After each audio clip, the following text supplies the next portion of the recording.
Dhurandhar 2 the revenge ഈ സിനിമ നല്ല അടിപൊളിയായിട്ട് വന്നിട്ടുണ്ട്.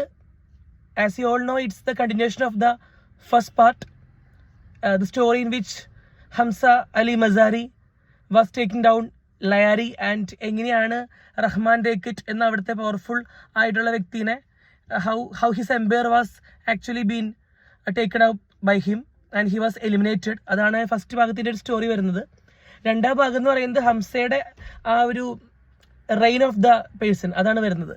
And you all no, Dhurandhar എന്ന് പറയുന്ന വാക്ക് ദുരന്തം എന്നല്ല, it's means A person who has mastered the skill, അല്ലെങ്കിൽ ഒരു ചെയ്യുന്ന ജോലിയിൽ അല്ലെങ്കിൽ ആ ചെയ്യുന്ന പ്രവൃത്തിയിൽ വളരെ വൈദഗ്ധ്യമുള്ളവൻ എന്നാണ് അർത്ഥം വരുന്നത്.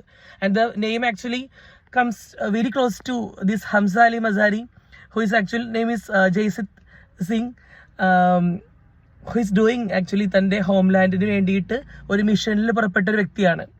And the music is insane. ആ ബാക്ക്ഗ്രൗണ്ട് മ്യൂസിക് പടത്തിൽ വളരെ ലിഫ്റ്റപ്പ് ചെയ്യുന്നുണ്ട്. ഓരോ ആ ടെൻഷൻ ബിൽഡ് ചെയ്യാനും അതുപോലെ തന്നെ ആ ഒരു എന്താ പറയുക, സിനിമയുടെ ഓരോ ഘട്ടത്തിലും മ്യൂസിക്കിൻ്റെ പങ്ക് വളരെ വലുതാണ്. And the actors performance are just too much super. അതായത് ഫസ്റ്റ് പാർട്ടിലെ അക്ഷയ് ഖന്നയുടെ റഹ്മാൻ ഡേക്കിറ്റൊക്കെ അടിപൊളിയായിരുന്നു. അതുപോലെ തന്നെ സെക്കൻഡ് ഭാഗത്തിലാണെങ്കിലും ഹുയിസ് ബഡാ സാബ് എന്നുള്ള ചോദ്യം വരുന്നുണ്ട്.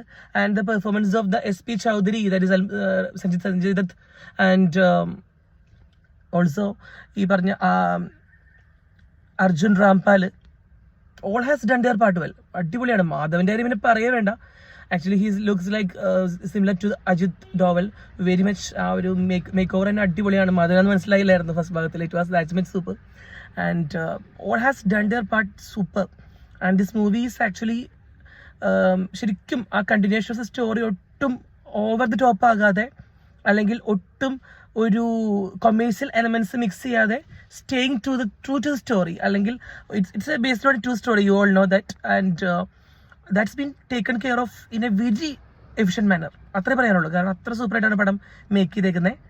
And coming just out of the theatre feels like it's not a കുത്തിക്കയറ്റി പാട്രിയോട്ടിസം എന്നല്ല, ആ ഫീൽ കറക്റ്റായിട്ടങ്ങ് വരുവാണ്.